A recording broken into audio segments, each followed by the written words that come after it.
welcome Kerrie Symmonds, Member of Parliament for St. James Central.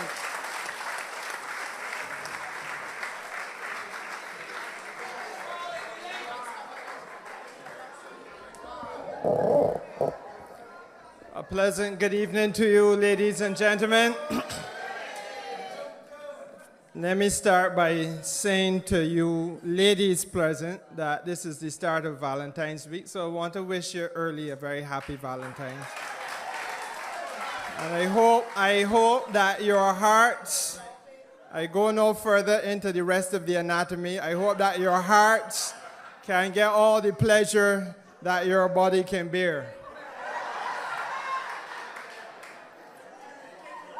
I want to begin on a note of personal reflection because when I listened to Marsha just now, I remembered all of the reasons why, well, Lord, nearly 15 years ago, I parted company with a disgusting human being who now stands somewhere between heaven or hell. And Marsha, I want you to know you are not alone in what you went through. And it is something that is fundamental to the Democratic Labour Party. And in a real sense, what the people of Barbados are experiencing today is what this party that governs us is all about.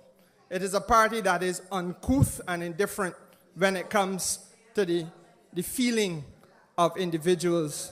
And the plight of the masses of the people will be treated no different. Believe that. Believe that.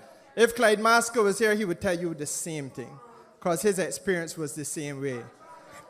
And I also feel that, Ivor, I feel your pain, my brother. This country,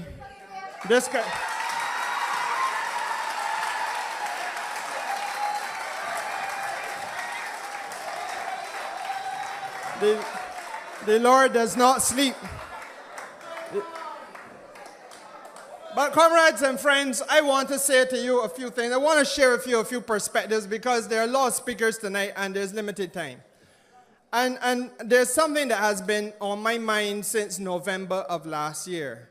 And I have held my peace because we had not yet come to this point.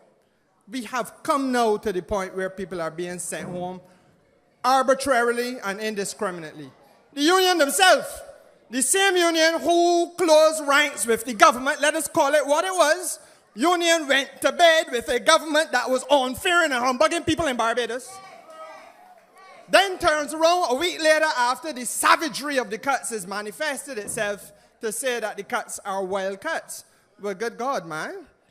Well, you didn't know it was going to be that way before? And in November of 2012, let me put the perspective in context, because this is something that has been humbugging me. Chris Sinclair, no less, went to foundation school, and he sat next to the Prime Minister of Barbados.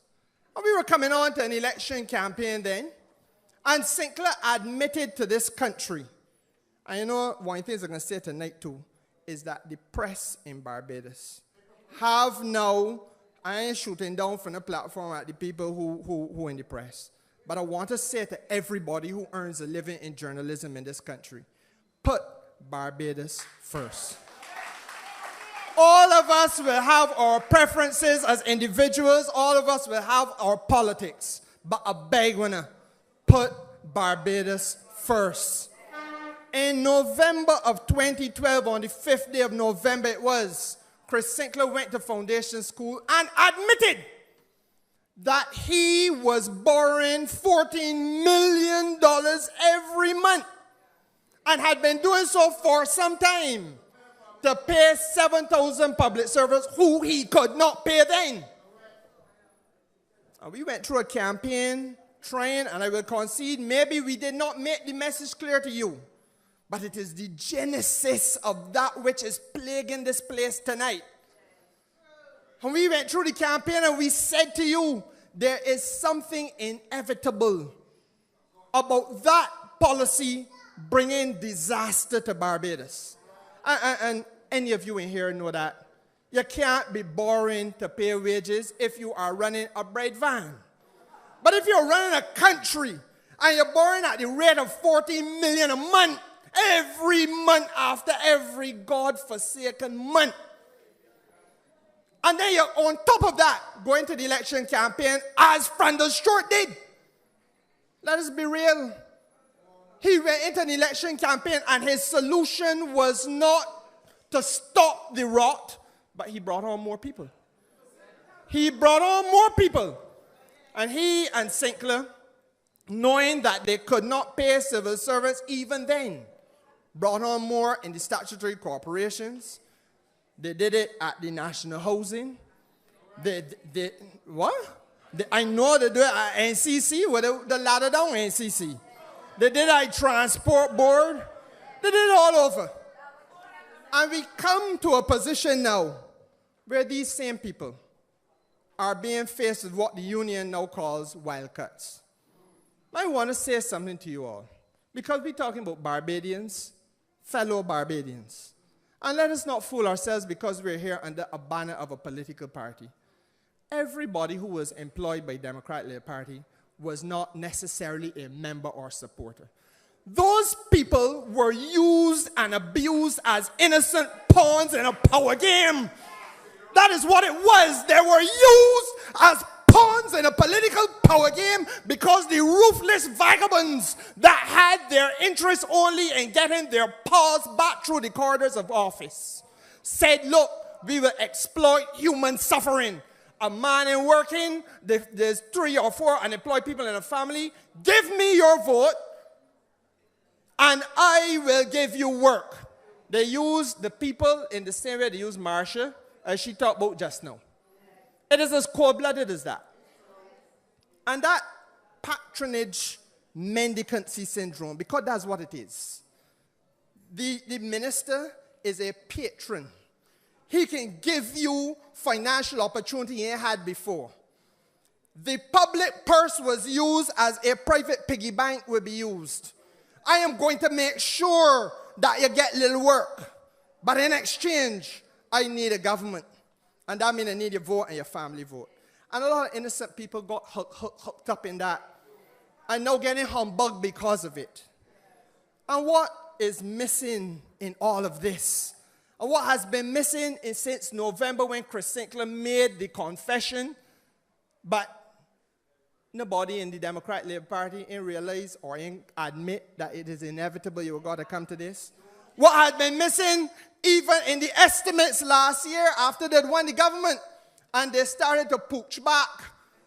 It had been missing when the governor of the central bank told you in June last year that you got to close a $400 million hole in the economy, and we all knew, not necessarily the technical aspects of the thing, because I know that a lot of you have to rely on Clyde to break it down step by step. But in your heart of hearts, everybody in this room knew it meant that people had to go home. But you know that nowhere since then and up to now is the Democratic Labour Party telling you about what is to happen with these people. 3,000 people are being sent home in Barbados. Let me forget about the union now, because they are accomplices after the fact, during the fact, and before the fact. Let us forget about the union now. 3,000 people are being sent home. But that's not all. Chris Sinclair's statement to Parliament has pledged that there's another 2,500 to go home. And that is to come via the attrition process, that a post becomes vacant and it will not be renewed, and that means there will in all be 5,500 jobs from which people will be displaced. On top of that, that's why I tell you, we need to have a press that is dealing with a clear conscience. On top of that 5,500, Chris Sinclair has also told you that he is going to collapse statutory corporations or get rid of some altogether. He will merge some or get rid of others. You know, for example, that they're planning to take the NHC and to take rural and urban and create one. And if NHC is left with 300 people, and rural is left with 2, and urban left with 2, you got 700 people. But damn sure be damn sure, at the end of the day, when they bring everything together, they're sending home more people. And the prediction has been, or the estimate had been, that there are going to be about 2,000 more going home via that route. You are looking, therefore, ladies and gentlemen, at about 9,500 to 10,000 people in Barbados, all told. And on top of that, remember last year, this time we were in election campaign and we were coming to you night after night with the statistics, hear me. We were coming to you with the statistics that indicated that there were 16,000 people from the private sector who had lost their jobs. Isn't that not true, Clyde Maskell? Add to the 10,000, not 16,000, you got 26,000 people that are dislocated in this Barbados. And the question I ask you is, where is, in all of this, where is the discussion about the future for these people and their families? Because the government's only policy, as articulated thus far, has been job cuts and an assault on the education system. That's all that the government has offered, you know. That is their package of adjustment. Send home people and to cut back on your education. And how is it that I can walk through my constituency and look into the eyes of a young man at 20 years of age who did what he was told and went to school and learned well? But then I have to tell him, because his mother and father go home from in the same house. And let me tell you something. That talk about how two people ain't going home from one house, that is one of the worst and most atrocious lies perpetrated in Barbados. It is happening. It is also a fact that they're sending home single parents. You understand? So how do you look at somebody 19 years of age who got the qualifications to go to university, but the mother and father ain't working away, and they ain't working away? And they're told that their dream of a university education is to put on hold or to forget about that altogether. But equally, they are also being told that the mother and father who had been working in the public service or some part thereof for all their life, as Ivor tell you tonight, was his experience, that they have been cut off at the knees. And you know that in all of this, the Minister of Finance has not mentioned the word retraining. In all of this, the Prime Minister has not told you that there is to be any sort of effort given towards retraining people in this country. And I'm saying to you, let me forget a little bit about the fact that there is a government there. I would wish that they would call the election, but we know they ain't calling it because we know they're interested in personal pensions. But we in this together. And I feel that from this platform, I have a duty to beg of the private sector. Give us of your time and your expertise.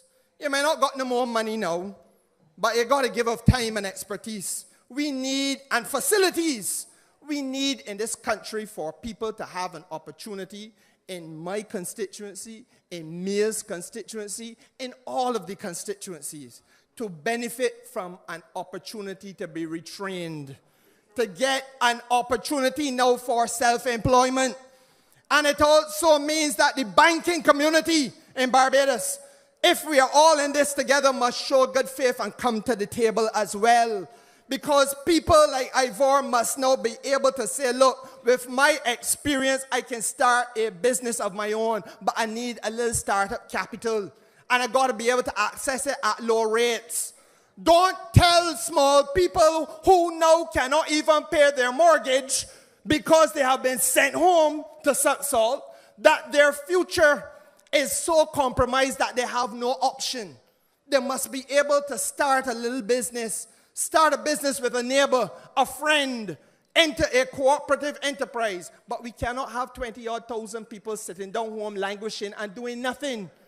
This country will never go back to a path of growth if we do not get serious about the next step. And the next step in this process has to be about giving people a financial opportunity to lift themselves up. In addition to that, the government has to get real. And I beg all of you now, all you can write, and I used to hear you call and talk to Marcia, you must now write Ronald Jones, and write Chris Sinclair, and write Fumble Short, and write to the Nation and the Advocate, and humbug the priest in your community to talk about it on a Sunday, so that we come to an understanding that this government must stop spending $6 million on foolishness like constituency council and put the money towards retraining of people that they're sending home. That they have to stop, left out the political football and put money towards retraining people that they're sending home. Left out the money that they're spending on the summer camps, going up in the vicinity of $8 million in summer camps. What for? When you have people out there in non-governmental organizations, the churches, the Boy Scouts, the Girl Guides, you name it, they're private people who are prepared to put that summer camp effort, but not charging people $3,000 and $4,000 to cater for 10 children. So that won't stop him. That's the first perspective I want to share with you.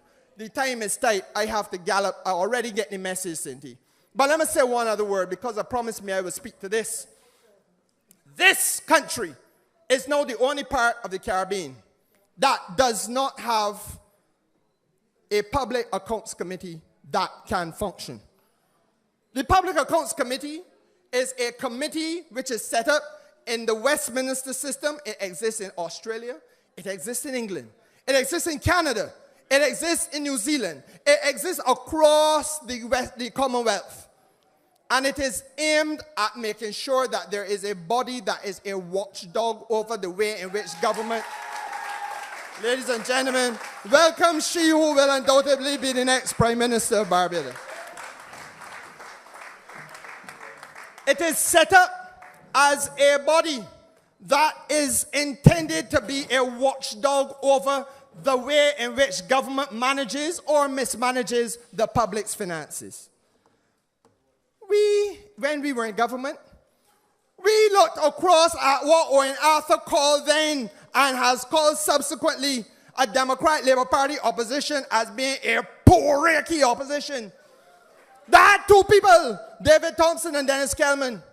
And Owen Arthur, God bless him, said, look, they are not able, in fact, quite often, he told them can't even agree with one another.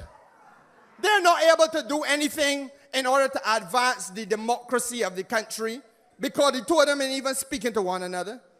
So we created a piece of legislation in which the opposition then was able to have, or rather we changed the stand in orders of the House, to allow the opposition then to have members of the Senate work with them in order to investigate the public accounts of the country. Don't mind all the rhetoric about corruption in the Barbados Labour Party. A government that was corrupt would not go out of its way to empower an opposition that was poor-reiki and incompetent on top of that to make sure that that opposition could put together a team of individuals to investigate the government's management. The Barbados Labour Party under Owen Arthur did that. And then when in 2003 we came into office again, we created a brand new piece of legislation which created a statutory authority for that Public Accounts Committee to function, including members of the Senate, so that you have independent senators free of the Democrat Labour Party whip or the Barbados Labour Party whip, but acting what we hope out of clear clarity of their conscience. Dealing with your country's public accounts. These people, these disgraceful rascals, renegades from decency, went to Parliament a couple days ago. And they said through the lips of the Attorney General of Barbados, no less. And an Attorney General going to have at least one thing going for him. You should be able to accept his word. He said, no, we are here, even though we have superiority of numbers, we want to say to you that nothing can happen here today. It must be adjourned because tomorrow the lower house will have to deal with a bill to repeal the Public Accounts Committee. Repeal it. Now, they have not circulated anything to replace it, but they're telling you that they want to repeal it. We resisted it, but they have the numbers to win. So we figure, well, we go in Parliament the next day now to make our presence felt, because the government has told us that the Public Accounts Committee is to be repealed. But you know, the government has done nothing last Tuesday. The government remained silent on the matter, mute, as though all 16 of their tongues were cleaved to the roof of their mouth, so that the issues that Mayor and I and Owen and Jerome and Wilfred Abrams want to be able to pursue cannot be pursued, because the government has used its might and superiority of numbers to muzzle the investigation of the Public Accounts Committee of Barbados. And what are the issues? The issues are that the Auditor General of this country has made it clear that $2.4 million was being moved from the Ministry of Finance every month to the National Housing Corporation without the knowledge or the oversight of your Parliament. They move money every month for at least 18 months, and there's every reason to believe it might be more. A sum total so far of $45 million moved to the National Housing Corporation. And when you ask the Chief Financial Officer of the National Housing Corporation, was this a loan? She tell you no, she thought it was a grant. The Auditor General said, well, it can't be a grant, because the legislation that governs these matters say, if it was supposed to be, if it's a grant, we would got to know about it. The Auditor General will have to know. If it is a loan, Parliament will got to know. Was it an advance? If it is an advance, it got to be paid back on certain terms. Interest got talked about. But you know, nothing so has been discussed. 45 million shift from one place to the next, and not a fellas to say nothing about it. And if you ask Michael Ashley, all he can tell you like a hyena,